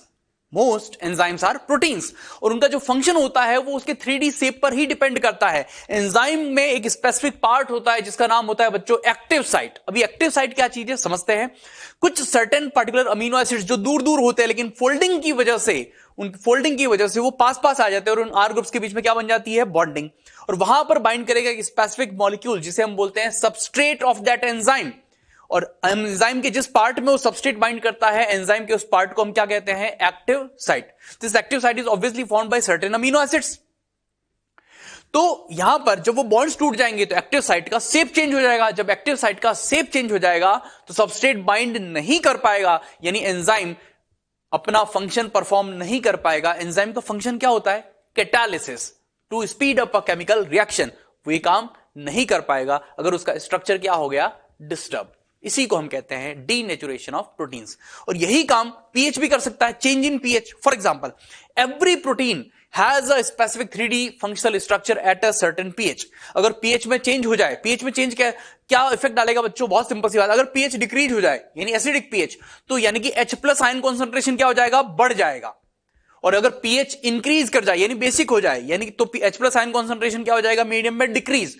दोनों ही कंडीशंस में यहां पर जो हाइड्रोजन बॉन्डेड ग्रुप्स हैं उन पर चार्ज चेंज हो जाएगा, उसका प्रोटोनेशन यानी एडिशन ऑफ प्रोटोन या डीप्रोटोनेशन हो जाएगा, जिसकी वजह से हाइड्रोजन बॉन्ड डिस्टर्ब हो जाएंगे, टूट जाएंगे। बहुत सिंपल सी बात। फॉर एग्जांपल, एसिडिक पीएच पर जब हाइड्रोजन आयन कॉन्सेंट्रेशन मीडियम में ज्यादा होगा तो यहां पर कुछ सर्टेन ग्रुप्स का क्या हो जाएगा? Protonation, addition of a proton, जो कि हाइड्रोजन बॉन्ड को डिस्टर्ब कर देगा। अल्टीमेटली प्रोटीन का टर्शियरी स्ट्रक्चर जो है डिस्टर्ब हो जाएगा, उसका जो 3D स्ट्रक्चर है वो डिस्टर्ब हो जाएगा और वो अपना बायोलॉजिकल फंक्शन परफॉर्म नहीं कर पाएगा। That's it. इसी को हम क्या बोलते हैं? डीनेचुरेशन। अब ध्यान में रखने वाली बात यह है बच्चों, जब हम टर्म यूज करते हैं डीनेचुरेशन ऑफ ए प्रोटीन, तो उसमें याद रखिएगा उसके सेकेंडरी स्ट्रक्चर का लॉस हो सकता है, टर्शियरी स्ट्रक्चर का लॉस हो सकता है, क्वाटरनरी स्ट्रक्चर का लॉस हो सकता है, लेकिन उसके प्राइमरी स्ट्रक्चर डिस्टर्ब नहीं हुआ है अभी तक। Means sequence of amino acids पर कोई फर्क नहीं पड़ा है, क्योंकि क्या नहीं टूटा है? Peptide bond. इट मींस जब डीनेचुरेशन की हम बात करते हैं तो डाइसल्फाइड बॉन्ड टूट सकता है, आयनिक बॉन्ड टूट सकता है, हाइड्रोफोबिक बॉन्ड टूट सकता है, हाइड्रोजन बॉन्ड टूट सकता है, लेकिन अभी कौन सा बॉन्ड नहीं टूटा है? Peptide bond. और जब तक पेप्टाइड बॉन्ड टूटेगा नहीं बच्चों, हम जानते हैं कि कौन सा स्ट्रक्चर डिस्टर्ब होने वाला नहीं है? Primary structure. That's it. Simple सी बात, ध्यान रखिएगा। Then we come to classification of proteins. Proteins can be broadly classified into 3 types: simple, compound and derived. है ना? This classification is on the basis of their structure, कि whether they are made up of just amino acids और something else else. तो इस basis पर इसको 3 types में divide करते हैं। सबसे पहले हम बात करेंगे सिंपल प्रोटीन्स की। अगर इनके सिग्निफिकेंस की बात करें बच्चों, तो प्रोटीन्स हमारी बॉडी में कहां रिक्वायर्ड होते हैं? Animal body, they are required for growth and repair of the body. सबसे पहले सिंपल प्रोटीन्स क्या होते हैं? Simple proteins, proteins which are made up of just amino acids. ऐसे प्रोटीन्स जो सिर्फ अमीनो एसिड से मिलकर के बने हो, उन्हें हम क्या बोलते हैं? Simple proteins. इनको ब्रॉडली इनके shape, overall 3D shape and function के बेसिस पे हम 2 कैटेगरीज में डिवाइड कर सकते हैं, जो कि हम पहले पढ़ चुके हैं। वो है fibrous and globular. Fibrous proteins के एग्जांपल्स हो जाएंगे सम इंपॉर्टेंट एग्जांपल्स जो आपको याद रखने हैं, collagen, elastin and keratin. Keratin की हम बात पहले ही कर चुके हैं। कोलेजन याद रखने वाली बात है, एग्जाम में सीधा क्वेश्चन आता है, एनिमल बॉडी में मोस्ट अबंडेंट प्रोटीन कौन सा होता है? एनिमल बॉडी में सबसे ज्यादा पाया जाने वाला प्रोटीन कौन सा है? कोलेजन, याद रखेंगे। Elastin similarly is found in elastic connective tissue. Keratin हम पढ़ ही चुके हैं, found in hairs, nails, hooves, horns, claws etcetera. Then we come to globular proteins, some important examples. पहला, rubisco. What is rubisco? Rubisco is an enzyme. It is present in stroma of chloroplast. Chloroplast के अंदर मिलता है। It participates in Calvin cycle. Calvin cycle में जो first step होता है उसको कैटालाइज करता है रुबिस्को एंजाइम। याद रखिएगा, it is most abundant protein on earth. ध्यान से सुनना है बच्चों। पहले हमने बात की थी most abundant organic compound on earth कौन सा है? Glucose. Most abundant organic compound in plant kingdom कौन सा है? सेल्यूलोज। लेकिन आपसे पूछा जाए most abundant protein on earth कौन सा है, तो आप क्या बोलेंगे? रुबिस्को। सिंपल सी बात। Then albumin. Albumin is found in blood and it helps in maintaining blood colloidal osmotic pressure, जिसके बारे में आप फिजियोलॉजी में पढ़ेंगे। ओके। देन ग्लोबिन हमने पढ़ा, is a part of globin chains. Hemoglobin is made up of 4 polypeptide chains called as globin chains. 2 are called as alpha globin chains, 2 are called as beta globin chains. That's it. तो जब तक हम globin बोलते हैं, simple word, ध्यान से सुने बच्चों, ग्लोबिन वो क्या है? Simple monomeric protein. लेकिन जब हम बोलते हैं हीमोग्लोबिन, तो वो क्या है? वो है कंजुगेटेड या कंपाउंड प्रोटीन। क्यों? क्योंकि उसमें ग्लोबिन चेन्स के साथ एक और एक्स्ट्रा ग्रुप जुड़ेगा, आगे हम देखेंगे, और उसका नाम होता है हीम ग्रुप। उसका नाम क्या होता है? Haem group. आगे बात करेंगे। Then histone proteins. Histone proteins are basic proteins because they are rich in basic amino acids such as lysine and arginine and they are positively charged. तो डीएनए होता है नेगेटिवली चार्ज। तो in eukaryotes histone proteins help in packaging of DNA, help in packaging of DNA और compacting of DNA in eukaryotes. तो ये भी क्या होते हैं? Simple globular proteins. Then compound proteins की बात करें तो बच्चों, कंपाउंड प्रोटीन्स में बेसिकली 2 पार्ट्स होते हैं। एक होता है जो अमीनो एसिड्स से मिलकर के बना होता है, जिसे बोलते हैं प्रोटीन पार्ट, और एक होता है जो अमीनो एसिड्स से मिलकर के नहीं बना होता, जो अमीनो एसिड्स का नहीं बना होता, उसे हम बोलते हैं नॉन प्रोटीन पार्ट। ठीक है। तो इसी बेसिस पर इनको कई सारी कैटेगरीज में डिवाइड करते हैं on the basis of non protein part और non amino acid part, which is also called as cofactor. तो types of proteins on the basis of non amino acid part और कोफैक्टर 7 टाइप्स हैं। पहला है nucleo proteins. तो बात करते हैं इसकी। न्यूक्लियो, जैसा कि नाम से हिंट मिल रहा है, nucleo means nucleic acids. Nucleo means nucleic acids. Nucleic acids are broadly of 2 types, DNA and RNA. तो देखें यहां पर सबसे पहला एग्जांपल है क्रोमोसोम्स। क्रोमोसोम्स में क्या होता है? Chromosomes are made up of DNA, RNA and proteins. तो इसके अंदर यहां पर न्यूक्लिक एसिड्स हैं प्लस प्रोटीन है। हम कह सकते हैं chromosomes are nucleoprotein structures. That's it. Then ribosomes. Ribosomes are made up of RNA and protein. RNA full form ribosomal RNA. तो आरएनए एंड प्रोटीन से मिलकर बना हुआ, यानी न्यूक्लिक एसिड प्लस प्रोटीन का बना हुआ, इसलिए हम क्या कह सकते हैं? Ribosomes are nucleoprotein structures. Similarly viruses के अंदर जेनेटिक मटेरियल के तौर पे होता है आइदर डीएनए और आरएनए, या तो डीएनए और या फिर RNA, which is enclosed by a protein coat called as capsid. तो प्रोटीन प्लस न्यूक्लिक एसिड है, तो हम कह सकते हैं viruses are also nucleoprotein particles. That's it. Then we come to chromoproteins. Chromo means coloured. तो ये कलर्ड प्रोटीन्स होते हैं। क्यों होते हैं? क्योंकि इनमें मेटल प्लस पोरफायरिन रिंग का कॉम्प्लेक्स होता है। Means metal plus porphyrin ring मिलकर के जो स्ट्रक्चर बनाते हैं उसे बोलते हैं metal porphyrin complex. Examples are haemoglobin. Haemoglobin में हमने पढ़ा था 4 पॉलीपेप्टाइड चेन्स होती है बच्चों, 2 alpha and 2 beta. With each polypeptide chain, one heme group is attached. इसका मतलब in one molecule of hemoglobin, how many heme groups are there बच्चों? 4 heme groups. Okay? और हर एक heme group के साथ एक ऑक्सीजन मॉलिक्यूल अटैच हो सकता है। यहीं से आपको एक बात समझ में आनी चाहिए कि maximum how many molecules of oxygen can be transported by one molecule of hemoglobin at the same time? 4 molecules of oxygen. That's it. ध्यान रखिएगा, हीमोग्लोबिन का रेड कलर किसकी वजह से होता है? Due to haem group. क्योंकि हीम ग्रुप में क्या होता है? मेटल। कौन सा metal? Iron, Fe2+ plus porphyrin ring, जिसकी वजह से उसका कलर कैसा होता है, रेड।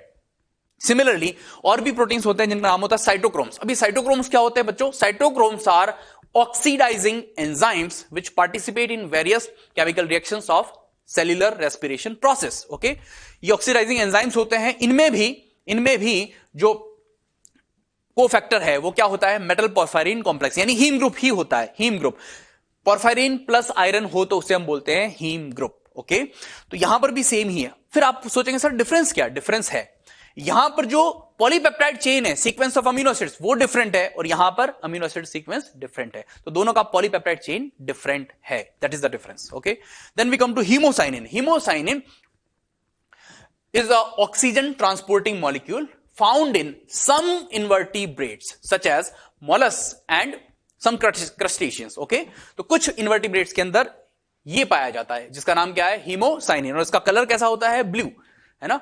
क्यों? क्योंकि यहां पर आयन कौन सा है, दूसरा है। ये इसको हम हीम ग्रुप नहीं बोलेंगे, इसे हम बोलेंगे कॉपर पोरफायरिन कॉम्प्लेक्स। ओके, और Cu2+ की वजह से उसका कलर कैसा होता है, blue. That's it. Then lipoprotein, नाम से मिला लिपिड प्लस प्रोटीन। हम कह सकते हैं plasma membrane is a lipoprotein structure because it is made up of phospholipid bilayer in which proteins are embedded. तो lipids plus protein, simple. Then phosphoproteins, name से ही मिल रहा है, फॉस्फेट है उसके साथ। तो मिल्क में जो प्रोटीन पाया जाता है केसीन, जो कि केसिनोजन से बनता है, तो these are examples of phosphoproteins, क्योंकि इसमें क्या होता है, फॉस्फेट, फॉस्फोरिक ग्रुप या फॉस्फेट ग्रुप जुड़ा होता है, that's why. Then we come to metalloproteins, नाम से हिंट मिल रहा है अगेन, मेटालो मींस मेटल। तो for example enzyme with its cofactor, एक फेमस एग्जाम्पल है carbonic anhydrase with zinc ion. Carbonic anhydrase is the name of enzyme, उसके साथ जुड़ा होता है जिंक आयन जो कि उसका कोफैक्टर है। तो किसका एग्जाम्पल हो जाएगा, मेटालोप्रोटीन्स का। Then we come to glycoprotein, नाम से हिंट मिल रहा है अगेन। ग्लाइको वर्ड जहां भी आए बच्चों उसका मीनिंग होता है कार्बोहाइड्रेट। इसका मतलब वो प्रोटीन जिसके साथ नॉन अमीनो एसिड पार्ट क्या जुड़ा हुआ है, कार्बोहाइड्रेट, दैट्स इट। यहां पर कार्बोहाइड्रेट जो है बच्चों वो लेस देन 4% होगा बाई मास, ठीक है। एग्जांपल हो जाएंगे mucin which is found in saliva and alpha beta gamma globulins of blood. अब बच्चों ध्यान रखिएगा, एंटीबॉडीज बहुत इंपॉर्टेंट टर्म है ना। Antibodies are part of our immune system, okay. और ये जो एंटीबॉडीज होते हैं क्या होते हैं, gamma globulins. Simply meaning antibodies भी क्या हैं, glycoproteins. Important line, so antibodies are also glycoproteins. एक और इंपॉर्टेंट बात बताऊं, सेल सरफेस पर जो ग्लाइकोप्रोटीन्स प्रेजेंट होते हैं वो बहुत इंपॉर्टेंट रोल प्ले करते हैं in cell to cell recognition. और इसका फेमस एग्जांपल है बच्चों fertilisation, fusion of male and female gametes. Egg cell के सरफेस पर होता है फर्टिलाइजिन नाम का एक ग्लाइकोप्रोटीन। एग सेल की सरफेस पर क्या होता है, फर्टिलाइजिन नाम का एक ग्लाइकोप्रोटीन। सिंपल डायग्राम, ये है क्या है, एग सेल। और स्पर्म सेल की सरफेस पर प्रेजेंट होता है एक सिंपल प्रोटीन जिसका नाम होता है एंटी फर्टिलाइजिन, ओके। और इनके बीच में स्पेसिफिक रिएक्शन होती है जिसकी वजह से इन दोनों का फ्यूजन पॉसिबल हो पाता है और जिसे हम बोलते हैं fertilisation. Simple, fusion of gamete cells is called as syngamy, आप पढ़ेंगे। लेकिन ये फ्यूजन अल्टीमेटली फर्टिलाइजेशन पॉसिबल कैसे हो पाया, due to interaction between this glycoprotein called as fertilizin which is present on the egg cell surface and a simple protein which is present on the surface of sperm cell called as anti-fertilizin। तो cell to cell recognition में important role play कर रहा है। एक और example है tissue formation. एक tissue की जितनी भी सेल्स होती है बच्चों, उनकी सरफेस पर जो ग्लाइकोलिपिड्स या ग्लाइकोप्रोटीन्स होते हैं वो मैचिंग टाइप के होते हैं, that is why they can form a tissue, simple. Then we come to mucoproteins. Mucoproteins में भी non amino acid part carbohydrate ही होता है। डिफरेंस बस इतना सा है, कार्बोहाइड्रेट का जो परसेंटेज है वो 4% से ज्यादा होता है। एग्जांपल हो जाएगा osteo mucoprotein of bones. Osteo word आते ही आपको रिकॉल करना चाहिए bone, osteo means bone, that's it. And then we come to the third type which is derived protein. Derived proteins बच्चों वो होते हैं जो नेचुरली अकरिंग प्रोटीन्स के डीनेचुरेशन या डाइजेशन से बनते हैं। दो टाइप्स हैं, तो देखिए सबसे पहले primary derived and secondary derived. ये किससे बनते हैं, बाय डीनेचुरेशन। ये कैसे बनते हैं, बाय डाइजेशन, सिंपल। और डीनेचुरेशन हम पढ़ ही चुके हैं। For example fibrin from fibrinogen, आप पढ़ेंगे ब्लड क्लॉटिंग के प्रोसेस में फाइब्रिनोजन जो कि एक वाटर सोल्यूबल प्रोटीन होता है, ओके। तो ये कन्वर्ट हो जाता है into a insoluble protein which is fibrin, जो कि फाइब्रस नेचर का होता है। ये ग्लोबुलर नेचर का, ये फाइब्रस नेचर का है, जिसकी वजह से क्या पॉसिबल हो पाता है, ब्लड क्लॉटिंग, सिंपल सी बात। Similarly myosin from myosin, and digestion से प्रोटीन बनने वाले अगर बात करें, सपोज बच्चों एक बहुत लंबा protein, long chain protein, suppose इसमें 500 अमीनो एसिड्स हैं, ओके, तो उसे बोल दिया प्रोटीन। फिर उसका डाइजेशन हुआ। याद रखिएगा बच्चों, बहुत सिंपल सी बात, डाइजेशन वर्ड बोलते ही डाइजेशन में रिएक्शन कौन सा होता है? Hydrolysis, means a chemical reaction in which a bond is broken with the help of water molecules. और याद रखिएगा बच्चों, हाइड्रोलाइसिस में वही बॉन्ड टूटता है जो कि डिहाइड्रेशन सिंथेसिस रिएक्शन से बना था। प्रोटीन्स में ऐसा कौन सा बॉन्ड है जो डिहाइड्रेशन सिंथेसिस रिएक्शन से बना था? वो बॉन्ड है पेप्टाइड बॉन्ड। वो बॉन्ड कौन सा है बच्चों? Peptide bond. इट मींस बच्चों, जब भी प्रोटीन का डाइजेशन होगा, कौन सा स्ट्रक्चर डिस्टर्ब होगा? प्राइमरी स्ट्रक्चर डिस्टर्ब होगा। तो ये डिफरेंस आपको समझ में आना चाहिए। जब प्रोटीन्स का डाइजेशन होता है तो प्राइमरी स्ट्रक्चर टूटता है, डिस्टर्ब होता है, डिसरप्ट होता है, लेकिन जब डीनेचुरेशन की हम बात करते हैं तो उसमें प्राइमरी स्ट्रक्चर डिस्टर्ब होता नहीं है। That is the difference. Now, तो लॉन्ग चेन है, उसके इनिशियल जो फ्रेगमेंट्स हुए उन्हें बोल दिया प्रोटियोजेस। बस ये ऑर्डर याद रखना है। जो फर्दर फ्रेगमेंट्स हुए पेप्टोन्स, फर्दर फ्रेगमेंट्स हुए पॉलीपेप्टाइड्स। पॉलीपेप्टाइड्स में 10 से ज्यादा अमीनो एसिड्स होंगे और 2 to 10 अमीनो एसिड्स का शॉर्ट चेन है, तो उसे हम क्या बोलते हैं? पेप्टाइड या ओलिगो पेप्टाइड। और लास्ट में जब सारे पेप्टाइड बॉन्ड्स तोड़ दिए जाएंगे तो जो बेसिक यूनिट हमें मिलेगा, जिसका फर्दर हाइड्रोलाइसिस पॉसिबल नहीं होगा, उसे यहां हम क्या बोलेंगे? Amino acid. दैट्स इट बच्चों, ये ऑर्डर याद रखना है आपको, सिंपल सी बात, ठीक है। And then we come to small discussion. आपके एनसीईआरटी बुक में चैप्टर नंबर 9 बायोमोलिक्यूल्स में एक छोटा सा डिस्कशन है, primary metabolites versus secondary metabolites. ये क्या होते हैं बच्चों? बहुत सिंपल सी बात। देखिए, जो बायोमोलिक्यूल्स होते हैं ना, उनको मेटाबोलाइट्स भी बोलते हैं। क्यों? बहुत सिंपल सा रीजन है, because they participate in metabolic reactions, because they participate in metabolic reactions, anabolic reactions and catabolic reactions. That is why they are called as metabolites.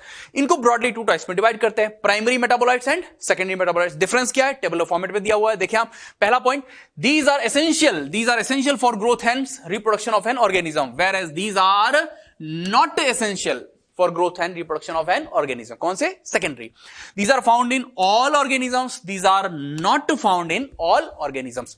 ये जो है सब में नहीं मिलते। प्लांट्स में मिलते हैं, फंजाई में मिलते हैं, बैक्टीरिया में मिलते हैं, लेकिन एनिमल्स में सेकेंडरी मेटाबोलाइट्स नहीं मिलते। एनिमल्स में सेकेंडरी मेटाबोलाइट्स नहीं मिलते, ओके।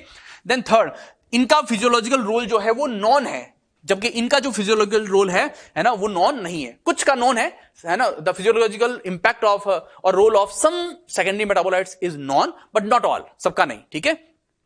हां, हाउएवर इनका इकोलॉजिकल या इकोनॉमिक इंपॉर्टेंस हो सकता है। कैसे? एग्जांपल से बात को समझते हैं। प्राइमरी मेटाबोलाइट्स के सिंपल एग्जांपल्स हो जाएंगे amino acids, sugars, nucleotides and lipids. Then यहां पर बात करें सेकेंडरी मेटाबोलाइट्स के एग्जांपल्स होंगे alkaloids such as morphine and codeine. अब बच्चों बात को समझें, जो अफीम का प्लांट होता है, ओपियम है ना, उसको जब कोई हर्बीवोरस एनिमल, उसमें अंदर होता है alkaloids, morphine and codeine. And alkaloids are bitter in taste, ये कड़वे होते हैं टेस्ट में। तो जब कोई herbivorous animal such as cow and buffalo इनको खाने के लिए आएगा और उसको खाएगा, उसको कड़वा लगेगा और उसको छोड़ करके चला जाएगा। तो इसका इकोलॉजिकल सिग्निफिकेंस ये है बच्चों, it is a chemical defence of the plant against these herbivorous animals. Ecological significance, getting the point. तो प्लांट को प्रोटेक्शन मिल गया इसके प्रेडेटर से, हर्बीवोरस एनिमल से। That's it, that is the ecological significance.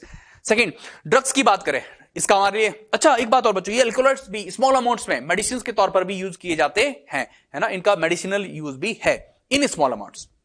Then drugs such as vinblastine. Vinblastine बच्चों जो क्या होता है, एक नेचुरल प्लांट होता है, उससे ऑब्टेन किया जाता है विनक्रिस्टिन, उसको मॉडिफाई करके बनाया जाता है विनब्लास्टिन।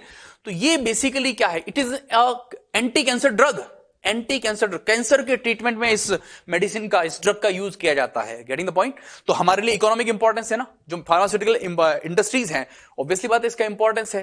हेल्थ मेडिसिनल रोल है हमारे लिए, मेडिसिनल यूज है हमारे लिए, ठीक है। Antibiotics, antibiotics are again important. We use antibiotics, getting the point, to fight pathogenic bacteria. तो हमारे लिए इकोनॉमिक इंपॉर्टेंस है इसका, ठीक है। लेकिन इन जिन ऑर्गेनिजम्स में इन केमिकल्स का प्रोडक्शन होता है, उनमें उसका क्या फिजियोलॉजिकल रोल है, ये अभी तक ज्यादातर सेकेंडरी मेटाबोलाइट्स के केस में नोन नहीं है। सिंपल सी बात, ठीक है। Then we come to some secondary metabolites. ये सारे एग्जांपल्स बच्चों आपके एनसीईआरटी बुक में दिए गए हैं, याद ही करने हैं, आपको याद ही करने हैं। कुछ इंपॉर्टेंट है जो ध्यान रखने ही, जैसे एल्कलॉइड्स आप ध्यान रखें ही, ओके। एल्कलॉइड्स के साथ साथ ये भी ध्यान रखें आप, ये जो ड्रग्स दे रखे हैं प्लस ये लैक्टिन्स है ना, ये इतना सा ध्यान रख लें, बाकी जितना याद हो सके उतना अच्छा। Then we come to analysis of chemical composition for compounds. याद कीजिए, छोटा सा डिस्कशन और है बच्चों आपके एनसीईआरटी में। पहले हमने देखा था कि एलिमेंटल एनालिसिस के पॉइंट ऑफ व्यू से अगर हम स्टडी करें प्लांट टिश्यू एनिमल टिश्यू को, तो हम ये पता लगा सकते हैं उसमें कौन कौन से एलिमेंट्स हैं। लेकिन कंपाउंड्स के हिसाब से पता लगाना हो तो हम ब्रॉडली एक सिंपल एक्सपेरिमेंट करने वाले हैं, जिससे कि हम एक टिश्यू सैंपल में जो वाटर सोल्यूबल कंपाउंड्स है और जो वाटर इनसोल्यूबल कंपाउंड्स उनको सेपरेट कर देंगे। ओके, वाटर सोल्यूबल को एक तरफ, वाटर इनसोल्यूबल को दूसरी तरफ, ऐसा करने वाले हैं एक सिंपल एक्सपेरिमेंट से, जिसे बोलते हैं टिश्यू होमोजिनाइजेशन। टेक्निकल वर्ड क्या है? Tissue homogenisation. तो देखिए कैसे करते हैं इसको। पहले जितने भी वेरियस जो बायोमोलिक्यूल्स प्रेजेंट होते हैं टिश्यू है ना, उन्हें उनका केमिकल एनालिसिस के लिए एक सिंपल सैंपल लेंगे लिविंग टिश्यू का। फॉर एग्जांपल एक लीफ ले लिया हमने, है ना।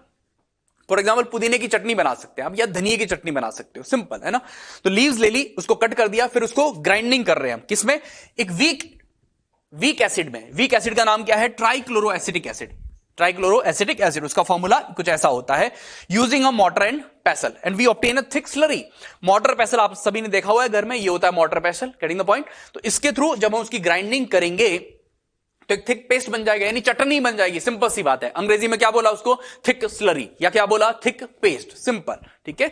अब उसको एक चीज क्लॉथ, पनीर बनाने के लिए जो क्लॉथ यूज करते हैं, चीज क्लॉथ या सिंपल कहें कॉटन क्लॉथ में उसको रख करके जब उसको निचोड़ेंगे तो जो पार्ट नीचे फिल्टर हो जाएगा, और नीचे एक बीकर रखेंगे हम एक बीकर रखेंगे, जो पार्ट फिल्टर होकर के बीकर में कलेक्ट हो गया उसे बोलते हैं फिल्ट्रेट। और जो पार्ट फिल्टर नहीं हो पाया और जो उस क्लॉथ पर ही रह गया, the part of slurry which is retained on the cloth, ध्यान से सुने, which is retained on the cloth is called as retentate. That's it.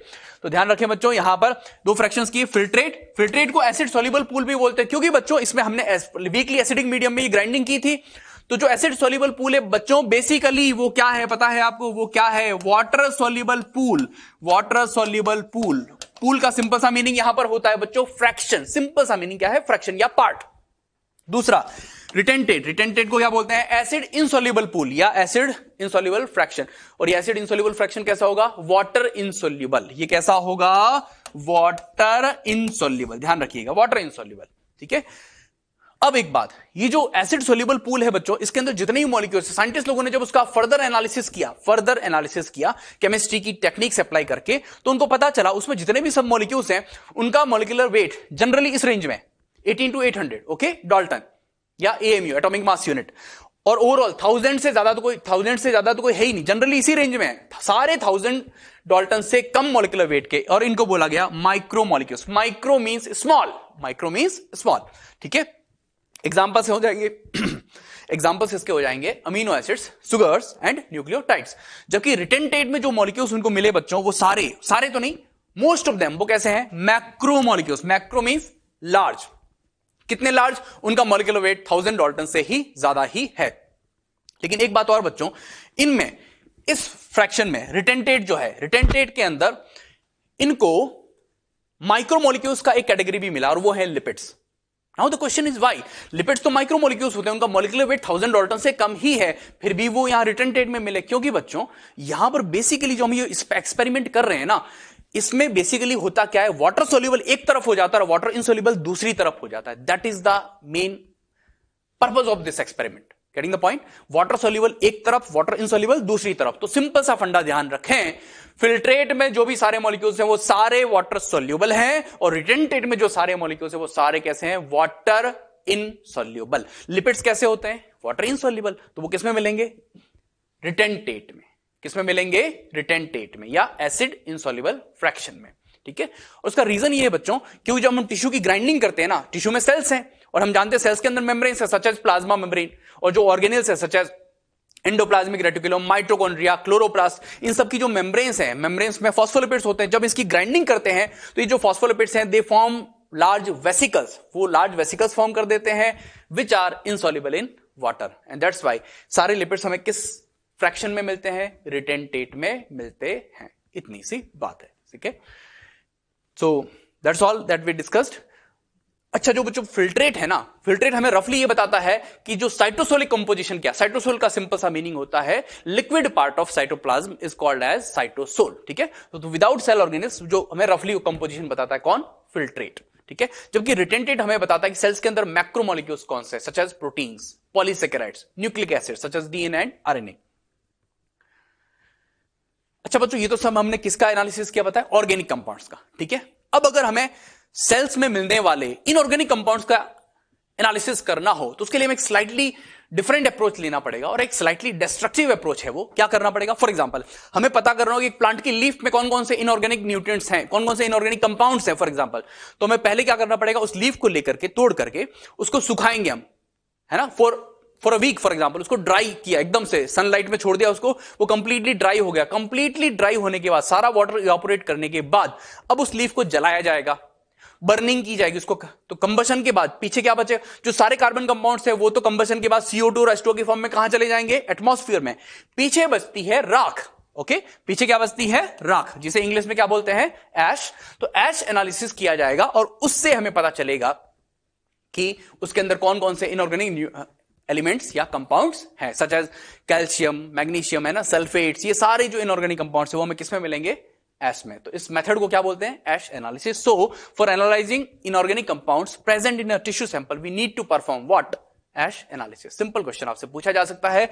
और ध्यान रखिएगा बच्चों, ये समरी सिंपल सी बात, माइक्रोमोलिक्यूल्स और मैक्रोमोलिक्यूल्स किसे बोलेंगे? बायोमोलिक्यूल्स को हम ब्रॉडली 2 कैटेगरीज में डिवाइड कर सकते हैं on the basis of their molecular weight. Micromolecules का molecular weight less than 1000 dalton होता है, जबकि मैक्रोमोलिक्यूल्स का मॉलिक्यूलर वेट इक्वल टू और मोर देन 1000 डाल्टन होता है। ये सारे जो है एसिड सोल्यूबल में मिलते हैं हमें। एसिड सोल्यूबल में सारे जो मॉलिक्यूल्स वो कैसे हैं? माइक्रोमोलिक्यूल्स, ठीक है। जबकि एसिड इनसोल्यूबल में हमें क्या मिलते हैं? Macromolecules such as proteins, nucleic acids and polysaccharides. Plus इसके साथ एक और चीज मिलता है, कौन? लिपिड्स, जो माइक्रोमोलिक्यूल्स होते हैं लेकिन फिर भी किसमें मिलते हैं?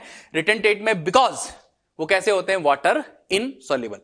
इसी के साथ बच्चों ये बायोमोलिक्यूल्स चैप्टर यहां पर समाप्त होता है। आपसे इतना ही कहेंगे कि आज के लेक्चर में अगर कोई बात आपको कोई नोट्स बनाने हैं तो स्लाइड्स को, वीडियो को आप रिवाइंड करके उसको देख सकते हैं। क्वेश्चन प्रैक्टिस आप करेंगे तो सारी बातें आपकी क्लियर हो जाएंगी और आप मेमोरी में उसको रिटेन भी कर पाएंगे। अच्छे से पढ़ते रहें। Wish you all the best.